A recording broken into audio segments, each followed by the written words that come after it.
How can you be your best self? Are we talking about the way you're showing up, or are there other factors in play? Now, it's no surprise that Jumping Bunny is here. Jumping Bunny is my inner kid. And of course, here is Chief Rockstar, my truffle buddy. But let's get back to being your best self. So, not long ago, I was with a client at the municipality to discuss if we could prolong the hours that I'm working with him, for him, depending on how you want to look at things. And there we were. It's semi-good weather over here in the Netherlands. So he was wearing his shorts. You could see the sleeve of a dragon tattoo showing. And, well, there was I. And, well, I'm not sure that she ever saw the stars on the side of my face here. But yes, I've got my tattoos too. I didn't show up in a short. I don't think she could see many of the tattoos other than on my face and maybe the one on my hand. That was about it. But here's the thing. She sat across from us. We had her hair up, kind of like this. And we were unapologetically ourselves. We were our true, authentic selves.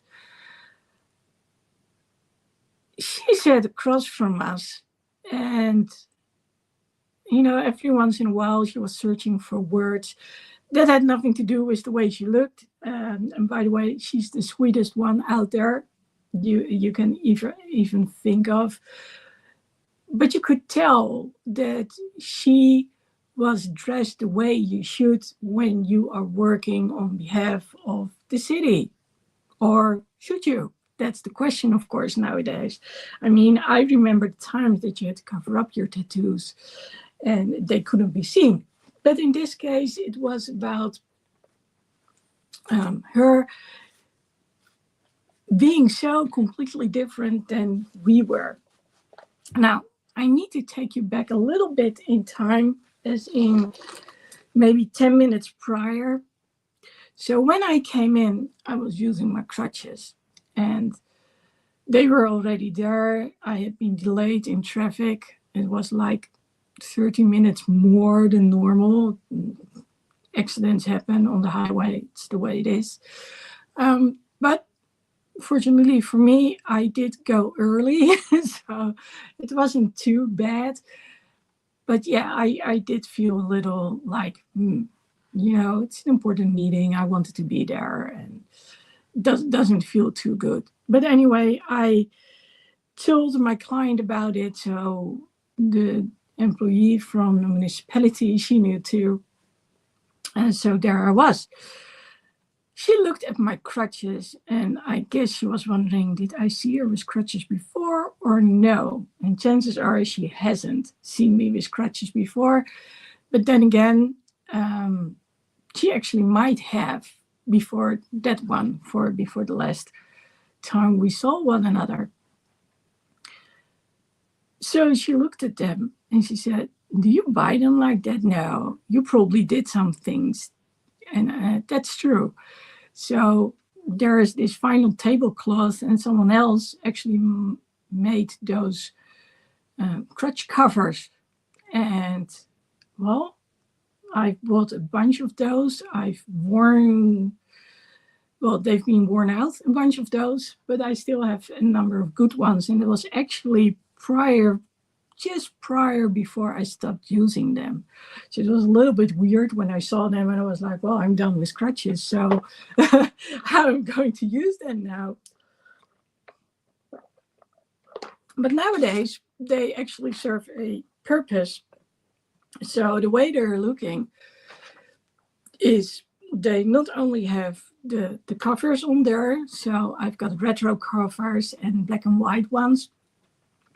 They also have lights on there, white lights and red lights. So white lights as in what's before you, and red lights to the side and the back.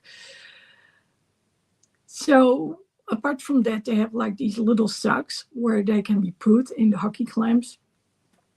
So yes, they're personalized, and then there's some stuff on the inside which helps me with my arms. So she was looking at it, and yes, it's absolutely me. I mean, there's more to it. There are a lot of things attached to the crutch which makes it easier for me to travel and to have things handy, like, for instance, little bracelets, so I can attach things, not so much to the crutch, but I can attach things to my backpack, for instance. So on my backpack, I've got a lot of stuff too. So including a bunch of shawls, and they're not only to take Chief Rockstar with me, but to also take other stuff with me. So having said so, I am me. So I've got blue hair. I need to, you can still see it, but it needs a little refreshment. And the same with my nail polish. I need to put blue nail polish on there. I like to give my nails a little bit of rest, but I'm me. There's no way around it. And I was thinking about this when I was talking to her, because the first thing I did when I started talking was I opened up my iPad and then I started taking notes. I was listening to what my client said. If I thought he missed some things, I would say it. I would also give some more details to the employee from the municipality. And where needed, I would pitch in, or I would say, I don't agree with that because things need to change. Whatever was needed. And I realized during that conversation that I am me. I am still the professional version of myself, even though I'm also the authentic version of myself. Now, of course, this didn't happen overnight. So one of the things that happened was, at some point I saw this guy. He's called John Corabi. I saw him live. I saw him with a bunch of other musicians, Bruce Kulick, Eric Singer, and Chuck Garrick. Oh, they had this most amazing performance, Eric Singer Project. That's the group. The name of the band after Eric Singer, so Eric Singer Project, ESP. And I was standing right in front of the guy and was like, oh my God, look at those tattoos. He was fully covered. But he was him.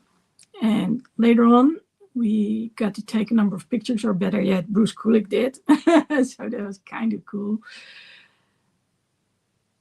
And things changed. So I met a new friend. She became a concert friend too.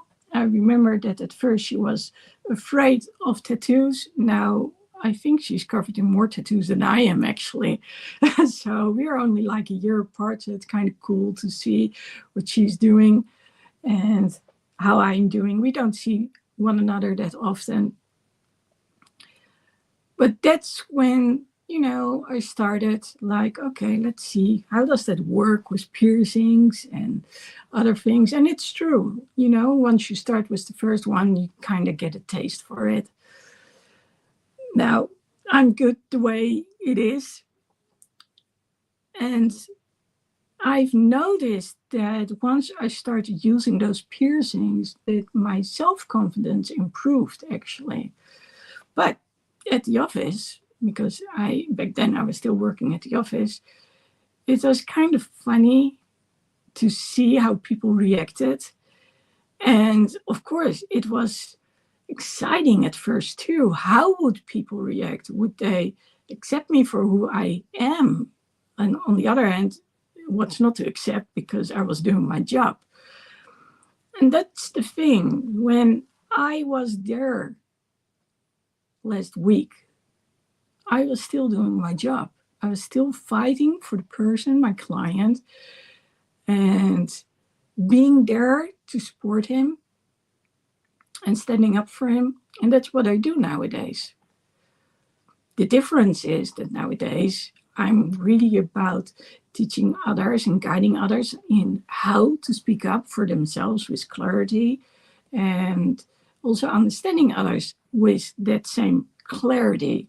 So that means asking on if you don't get it. And well, maybe you might be asking twice, but that's okay. And if people repeat themselves in the exact same way, then you can say, I hear you, but that doesn't mean I understand you. So maybe you can explain it differently. And it feels good to do so. Now, a number of you might know that I'm also an energetic therapist. I don't do much with the whole energy thing, but having said so, there are some things that I still do nowadays. And one of those things is meditation. I love to meditate. I love to give meditations to other people. I love to do it during the group coaching. And people love to actually get those meditations. Now, there are some out there who have a bit of a problem with the meditation, not so much because of the way that I do it, but because of the chatterbox. The chatterbox up there in our minds that tell us that we have to do everything in the right way. Well, that means that we need to be perfect. So if I say, okay, feel the wind and feel the grass between your toes and hear the sound of the water, then they're like, oh, but I don't hear it and I don't see it and I don't feel it. Well, be assured, rest assured, that's normal. You don't have to worry if you don't feel it or see it or hear it. It's not everyone has their senses so open that they can actually just draw from memory. And like I said, that's okay. There's no worry about it. And I don't think it's necessarily about how open your senses are. It's more about how that chatterbox is chiming in all the time.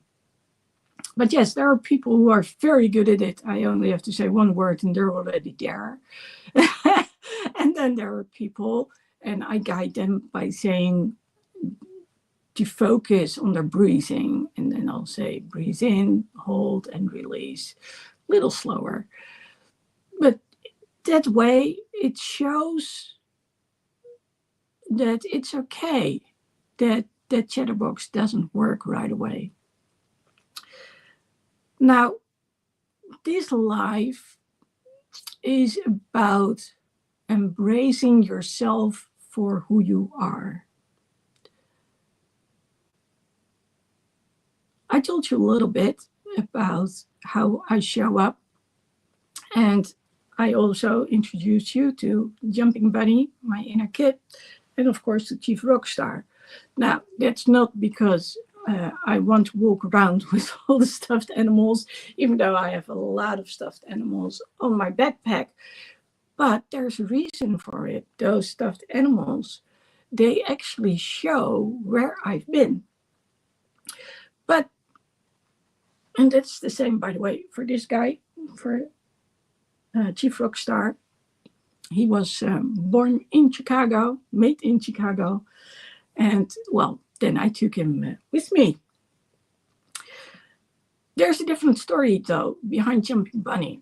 And that has to do with a whole different topic, which is rewriting your inner story. Now, some of you may know that the rewriting your inner story has to do with how you want to show up, who you want to be.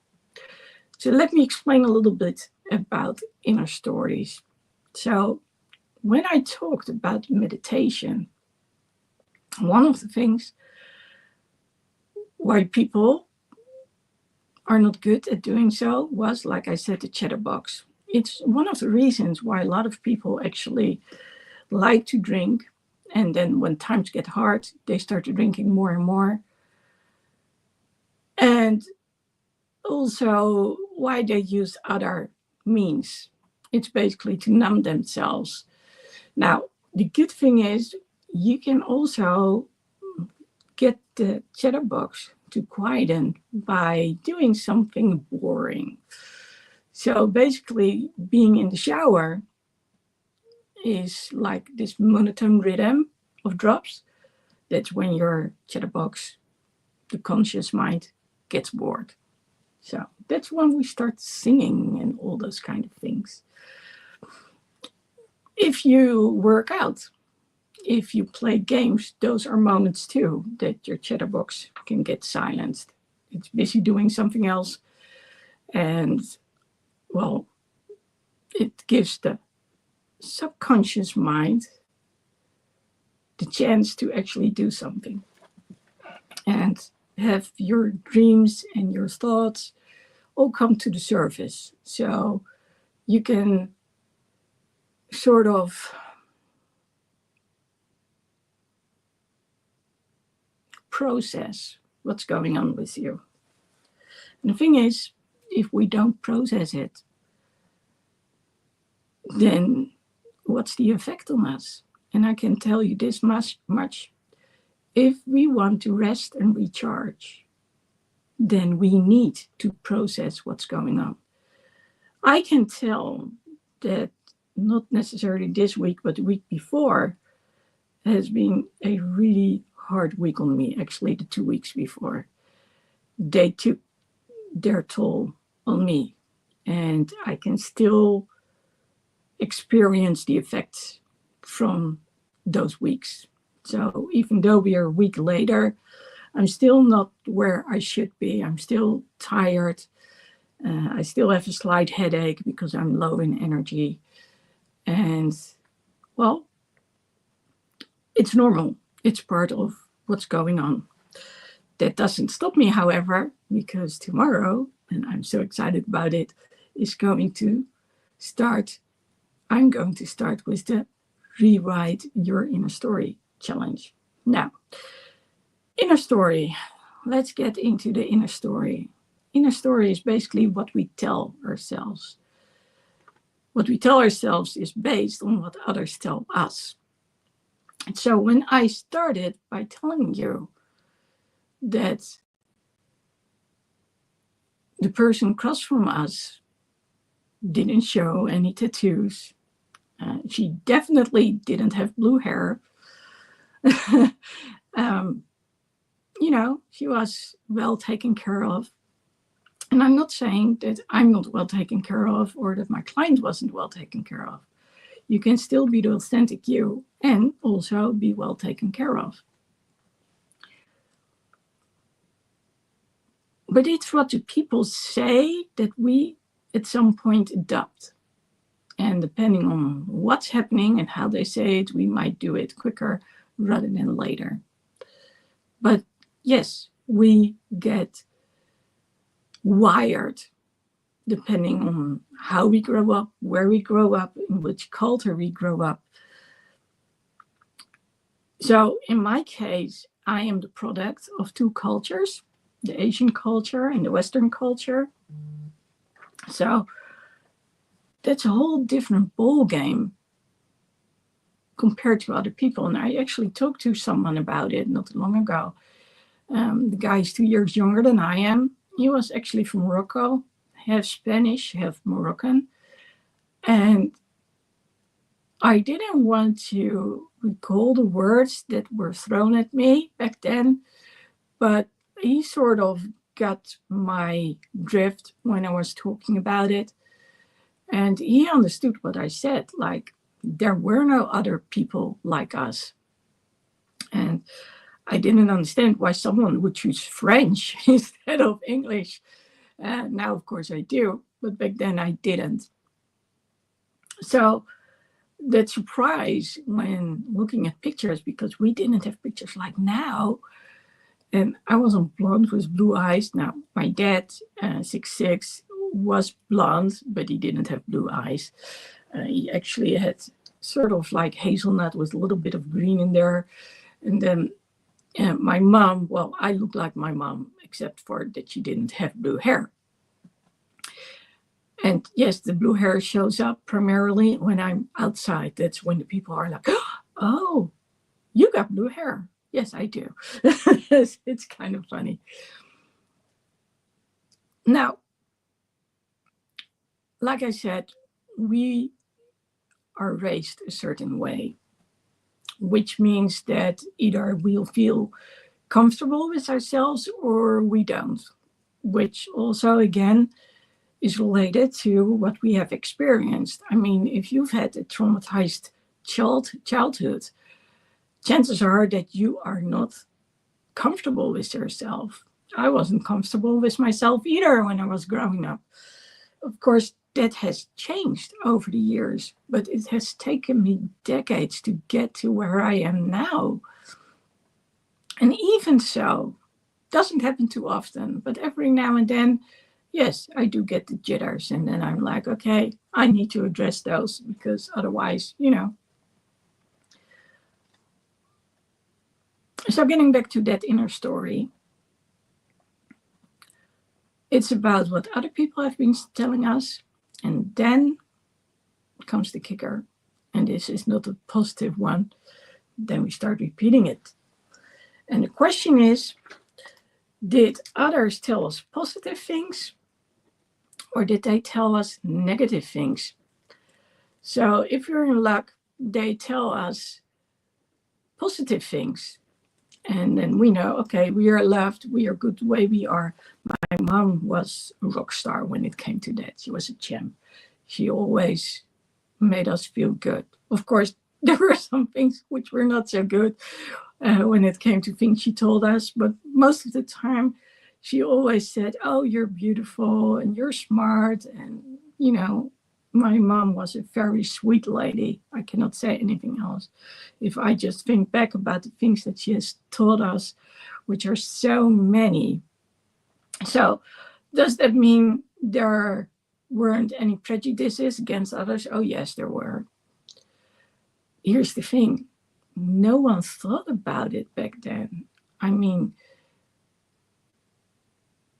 it's later in life that those things got addressed. And being in personal development, becoming a coach and a therapist, well, that changed things. And I can still remember that one day someone was here and, well, New Year's Eve, we have all the fireworks. And, well, he would tell me, yeah, we blow up things in the street and other stuff. And I was like, okay, that's not good. And I was thinking, what am I going to say about this? And then I only said, well, you're a taxpayer, just like all of us. So, if you do so, you have to pay for it yourself eventually. Actually, it was quite a nice guy. He was one of those charming guys, absolutely. And it was, listening to it, I was like, okay. Yeah, I'm not supposed to judge you, so let's not. And that might be one of the hardest things you do as a coach. But the good news is, because you learn not to judge others, you also learn to give yourself some leniency. You learn to give yourself some grace. And when it comes to the inner story, the question is, what have others told us? And what are we repeating to ourselves? Again, this can also be based on experiences. But a lot of things stem actually from what you saw growing up, what you experienced growing up. And I'll say, I'm still dealing with certain talks about what we experienced back then, especially coming from a background where there wasn't a lot of money. And like my mom said, I have got an expensive taste. I've never been good at holding on to money. No matter how much it is, I'm not good at holding on to it. So that's one of the things that I'm changing now, that I'm saying I am good to holding on to money and to have enough money whenever I need, and to be abundant. Now, abundant, of course, is not only about money, but this is about the switch that we need to make. So, do you want to keep repeating, like, I don't have enough money, or I don't this, don't that? Or are we going to say, I do have? It's true. One of the ways to find out what your inner story is actually to ask someone, what is it that you don't want? We are so good at listing, yes, the negative things. So, what we don't want to. So, when we talk about the inner story, we are also talking about what is it that we believe about ourselves, things which are not that good at all, and what is it that we should change when it comes to that inner story. And then we get back to Jumping Bunny. Now, Jumping Bunny, I'm actually more aware of her than I'm probably working on myself. I'm not sure. For a long time, people called me Jumping Bunny, especially when I was working. I had started my own company. I was doing 2 studies at the same time. So, yeah, I was kind of busy. So, the good thing about not being able to do a lot physically or being a little bit under the weather is that you can still be learning. You can still do assignments, write things down, as long as you take a break in between. So that's what I would do. And at some point, when that light switch goes on, then I keep going and going and going. Hence, Duracell Bunny. Now, I told you a little bit about Duracell Bunny in my previous lives. And what I love about Jumping Bunny is she can't wait. She wants to talk straight away. she has all these ideas, and she is unfiltered, and she's bold. That's what I love about Jumping Bunny.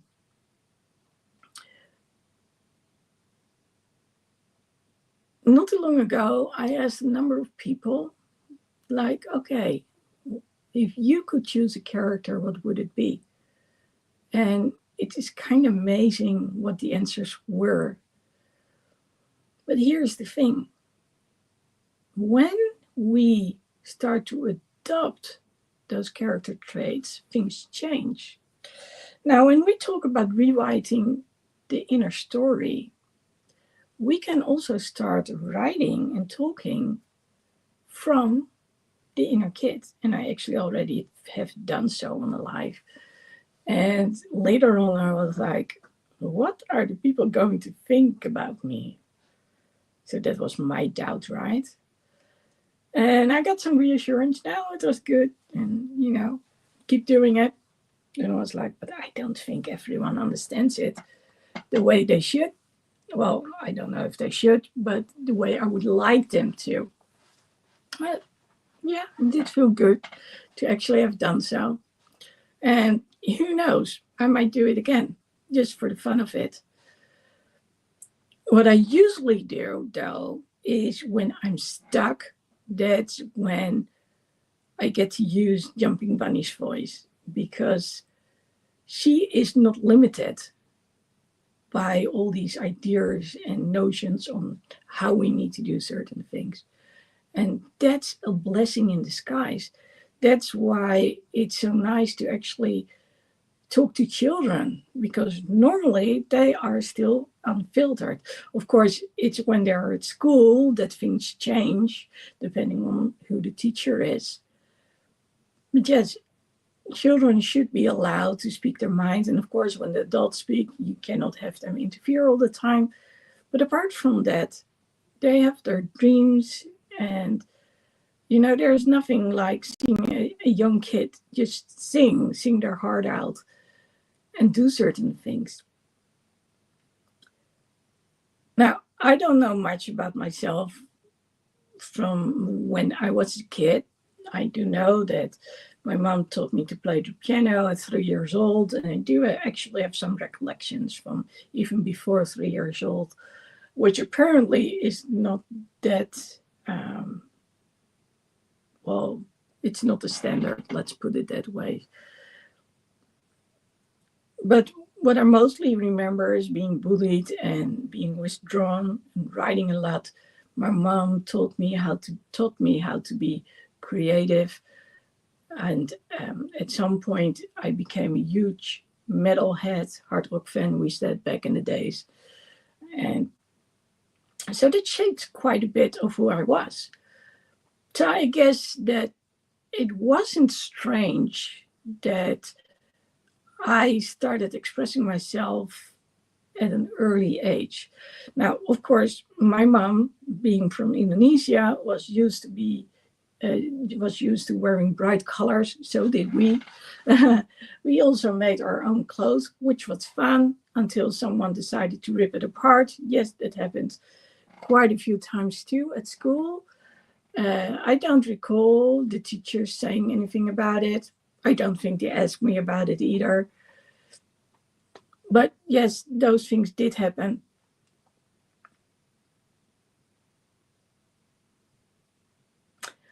And no, it's not okay.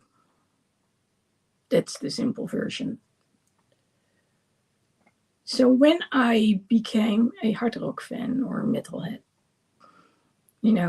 I started looking at the way they dressed. So yeah, I wore leopard skin trousers too, and shirts, and you name it. So, whereas the others in their 80s were, well, I actually wore leg warmers too. So, but yes, there was a difference in style between, say, the new age and the new wave people, and of course the metalheads with all the scars and all the little things. So yeah, that made quite an impression on me. It has influenced me a lot, and I never really thought about how it came across. It was like I liked that, and my idols, so the groups, the musicians, they were wearing it, so it seemed normal, right? So you adapt to those kind of things. As for the blue hair, I always wanted my hair colored, and back in the days you could only use red. And just like the blue, you didn't see much of it because it's black. So only where there's gray, you can actually start to see it nowadays. So that's one of the reasons that I'm like, oh, no, don't color it. It's the light version of the other color. So I'm good to go. But at some point, I saw some singers, some female vocalists, and they had blue hair. And I was like, oh my God, that's cool. I think I changed it one time because my hairdresser was trying to make me change it. And the next time I came back, it was like, turn it back to blue, please. So I was done with it. And that's the thing. At some point, you might adopt what you feel comfortable with. And when we talk about being yourself, it's about being the one you are comfortable with. So being the authentic you. So we are talking about how you show up, but we also talk about when you don't show up, but when you are by yourself.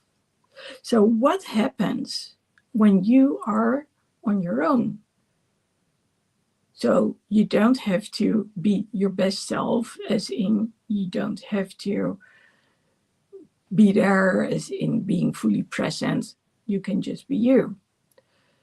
And sometimes that's when those thoughts creep in. When we talk about the inner story, it's that moment that when we are at ease, that those thoughts, those negative thoughts, they come in and you're like, oh, okay. And the question is, all the things that you wanted to do, being on your own, do you still do them or don't you? Now, I'm in luck. I'll honestly say I'm in luck. So, and 20s, I had several burnouts. Well, that was not being in luck, but the first one started end of my 20s. And before that, I became a trainer. That's actually the reason why I got the burnout. You know, getting up early in the morning, going on till late, no breaks whatsoever. That doesn't work really well. That's why I said rest and recharge is so important. And we are not aware of how important it is. But if you don't do it, that's when burnout actually gets a chance to show up. And especially me being so high in my energy, yeah, that's going to be a problem. So jumping bunny actually represents the high energy, the adrenaline level in me. So when I'm constantly in that adrenaline level, I'm usually very happy. I'm usually laughing a lot, but it's not necessarily the best thing. Not for if it just keeps continuing on. And of course, there's this thing is summoning the energy, which I had to do as a trainer, and just feeling like being joyful and happy and at best version I can be. And especially when I go to concerts, that's when you can see the radiating version of me. I remember being at a Motley Crue concert, and oh my God, I was so happy that I actually had a cover on my phone. So I took some pictures of Nikki Sixx and I was just so smiling and happy. And then he threw water at me. I was all sweaty. So, but yeah, it also had an effect on my phone. And back then, phones weren't as common as they are now. But it was, yeah, I was like, is it still good? So I was so glad that I had it in a cover. But yes, I have some pictures from after that concert.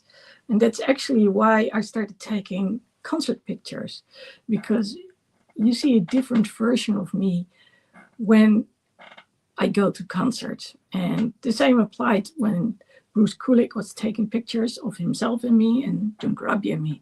Totally different version of me. And the thing was, so many people told me, you look so happy. What did you do?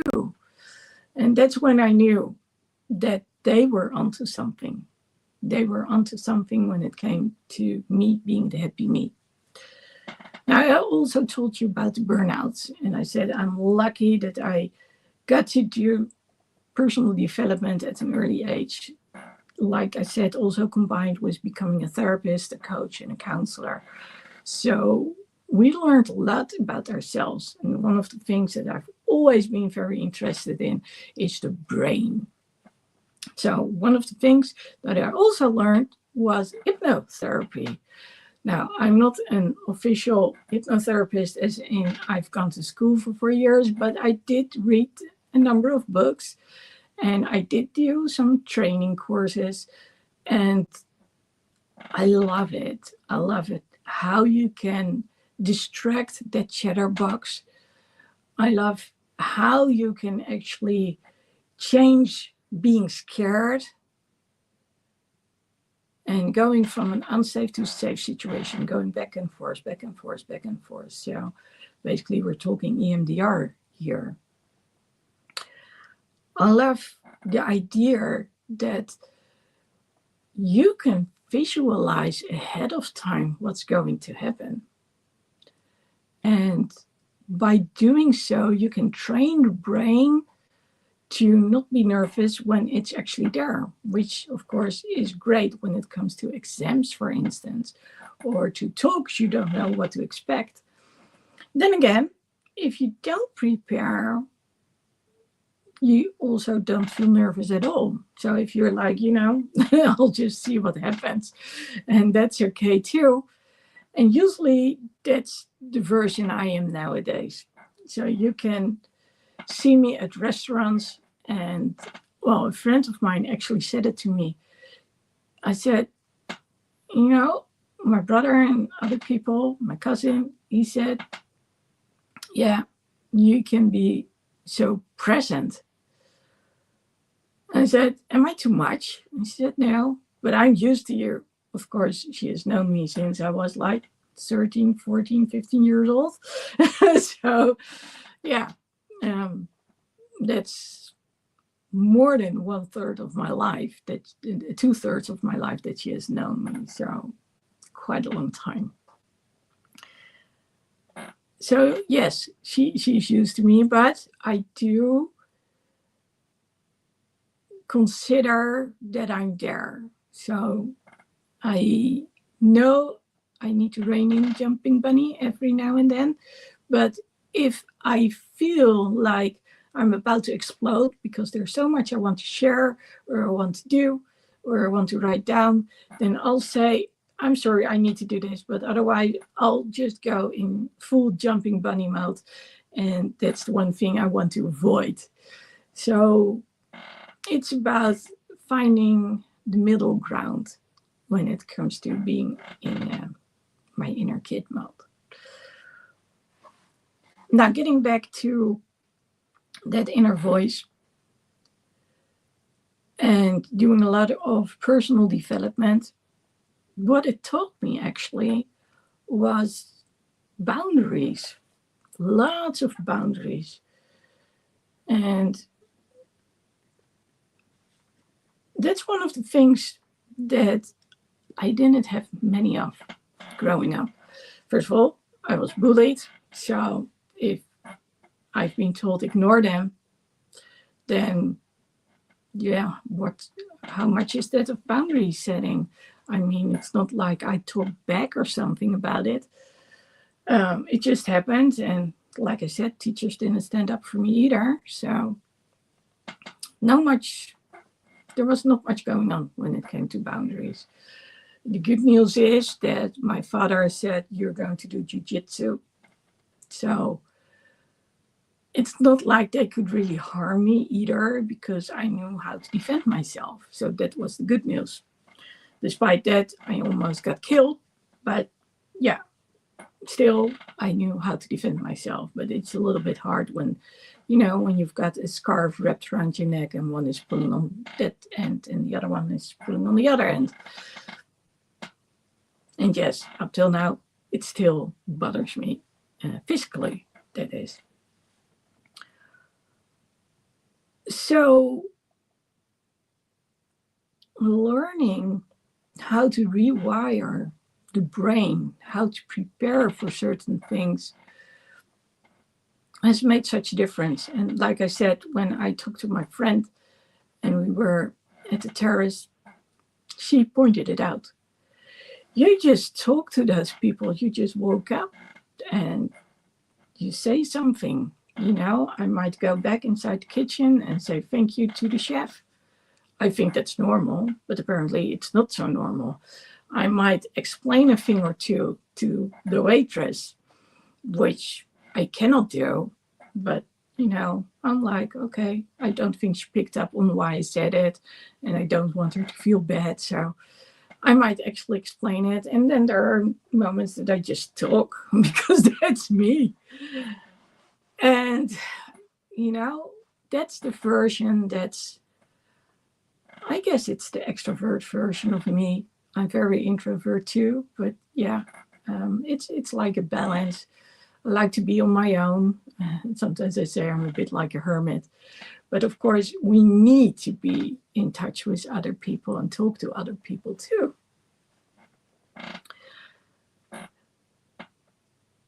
What I can tell that when I approach other people, it's more that I want to know that she is okay with it because I'm leaving her alone. And if I'm with other people, the same applies to. So there are a few out there who know who I am. And they're like, if you want to go, just go. We won't stop you. But that's the only thing. It's not about being worried whether or not I can talk to someone. Maybe just occasionally nowadays I would, but hardly ever. That's, that's what happens when you talk to a lot of people. Humans are humans. Human beings are still human beings. And whether they have a title or not, they are just extraordinary people who are normal people.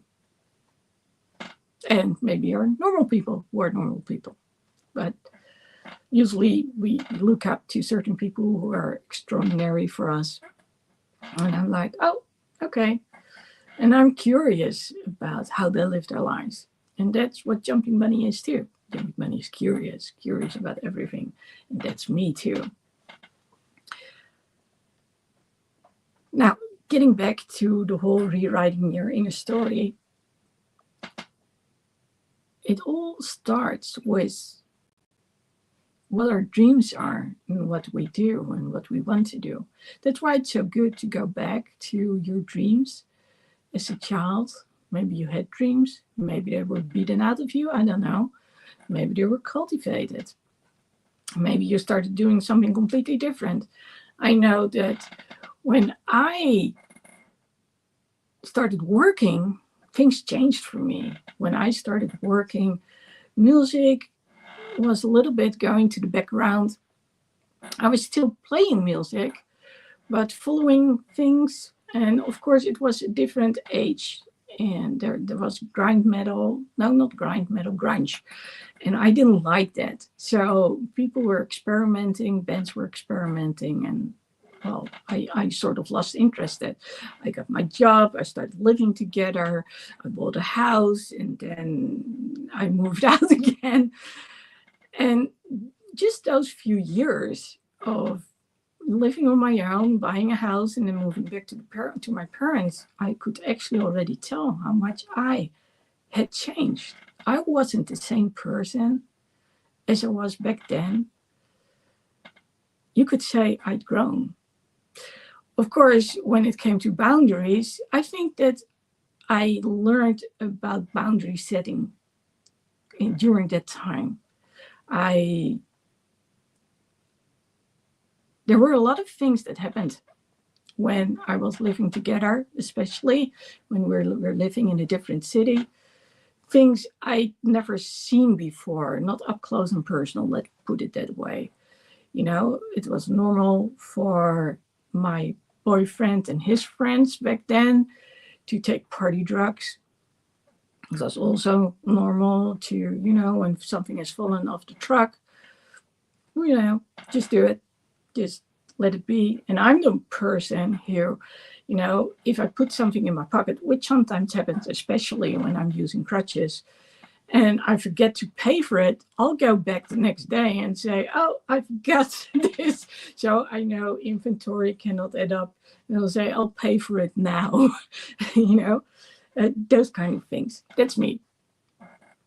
So I guess those things that I have seen back then absolutely shaped me. But then, down the line, like I said, I had multiple burnouts because I didn't know how to say no to an employer, because I had learned to work hard and not to make any fuss. So we have a saying over here, just be normal because you're crazy enough the way you are when you are normal. And well, depending on where you are in this country, especially in the north region of the country, there's not much talking going on. And well, people don't share their emotions. They don't express them, so you don't know. And well, since my dad grew up during World War II, and it was about getting the country back in its shape, that's why I really am so sad for those people who are in war zones. I mean, when I heard about Ukraine and I saw those videos, I was like, oh my God, their house just gets bombed, and why? And I mean, the same applies when, what was it, at the beginning of this year? So there was this area where 6 houses, 6 apartments, well, there was an explosion and they were gone in an instant. and then 19 other residents, households couldn't live there anymore. And I talked to those people, I looked them in the eye, and I saw what it did to them. And that's the thing, nothing is certain. So when it comes to your inner story, then maybe it's very important to also think about, but what if I'm no longer around? What if life stops next week? And before you say, well, that's not going to happen, there are lots of people who are in accidents. There are lots of people who all of a sudden develop an illness and it's done. I mean, just like with my cousin, my brother called me and said she's in the hospital and she's going to hospice. So I visited her in the hospital. And then a week later, I visited her in hospice. And, well, I was with her during her final hours. That was quick. Same with my dad. Now, my dad was, of course, a little bit older.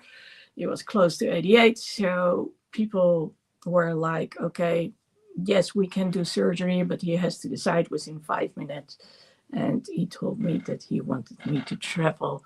So he said, I'm not going to do bypass. It's okay the way it is. So he died within 48 hours. But yes, it does.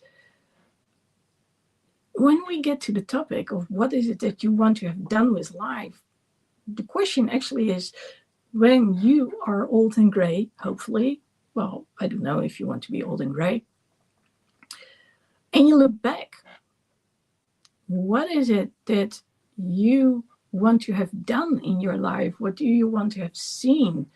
Or what do you want to have passed on to others? Do you want to leave a legacy, for instance?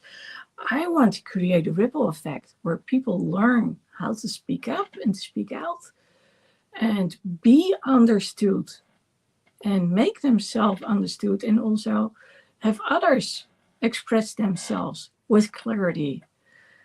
And if there's one thing I know, it's probably because I am a neurodivergent myself, that's one of the things that I would really like to support people with. So neurodivergents, they think a little different compared to other people. So they look at things from multiple angles. So when you ask them a question, what's going on in the mind is, yeah, which one do you want? And if you ask that question to the other one, then people might look at you funny and they might stop doing so. But if they want the answer, then they have to ask on. So let me ask you for a moment, because I've been talking for a long time and I realize I haven't been asking many questions. But here they come. If you look back, you say that you were going to be that old person and you look back on life, then what is it that you would like to have done? What is it that you would like to have achieved? Now, if you have children, then usually there's something that you want to pass on. I don't have children, but I do have a lot of, well, I'm sugar auntie to a lot of kids, so that's good. But this is about, what do you want to leave behind? So, I want to create a ripple effect. I want people to see perspective. I want to guide the neurodivergents out there, whether they are young, especially when they are still, well, even before high school, learning how they think so they can get a good start in life. But I also work with those who are in their 20s and 30s and, they can't hold on to a job because they never got to learn it. So, and then, of course, there are the neurodivergent leaders out there who have their own company and then they get their own team and they still don't know how to express themselves. So what is it that you would like to do? What is the legacy you want to leave behind? What is it that you would like for yourself? And when we talk about rewriting your inner story, what is it that you would like to see changed? What is it that you said you're going to do over and over and over again, but you didn't do it yet? Did you hear what I just said? you didn't do it yet. That little word makes such a big difference, because it's the difference between I'm not going to do it, so you made the decision I'm not going to do it, or I am going to do it, but I need to muster up the courage to go do it. So where are you? What is it that you want to do? What is it that you haven't done? And what is it that you did do, which gave you a certain amount of joy and you want to keep on doing? And those things, they tell you a lot about who you are and what you want to pass on to others. But it also tells a lot about who you are. Who are you when you show up? How do you want to get across? Do you want to show people that it's okay to just be you, be the unapologetically version of you? And are you aware that being the unapologetic version of you doesn't mean that you don't do a good job just because you look different or you talk different or, whatever it is? And, well, if we go a little bit further down the line, then of course the question is, what do you do when you are on your own? Do you still believe in yourself? Do you even believe in yourself? Let's start with that one. Do you even believe in yourself? And if not, what can you do to start believing in yourself? Now, the good news is that tomorrow around this time, I'll have a 5-day challenge. So every day around this time, a module will be published, will be accessible. And if you sign up early, and in this case, it's by leaving a comment because I still need to set some things up, then you will be able to also get some modules which are related to releasing certain things. And of course, when you want to release things, then you also have to figure out that, like, okay, who do I want to be? How do I want to get across? So it's not getting into specifics straight away, but it's a little bit about, okay, do you have an idea about who you want to be? And again, it usually works by starting with what you don't want to do and get a better idea. So if you want to join, it's a free challenge, just sign up, or in this case, send me a comment and then I'll make sure that you get signed up. I'm running a little bit behind with all those kind of things, but really think about it. Take this time to really tell yourself, what is it that I want for myself? What is it that I want to achieve? Now you can say, but that's selfish. But then I'll get back to the one thing that we all know to be true. When you are on a flight and the oxygen mask drops, then you as the adult have to put on your oxygen mask first. Why? Because if you don't, you cannot help any other people. And that's the same when it comes to life. When you are drained and you're depleted, you cannot help other people. But if you are energized, when you are recharged, you can be more present and you can really listen to people and really help them out the best ways you can. So tomorrow I'll be there. If you want to be in, then just write a comment. I'm in. Make sure that I can reach out to you. And I'll see you again tomorrow. And if you have questions or you want to leave a comment, then please do so I can get into things the next time around.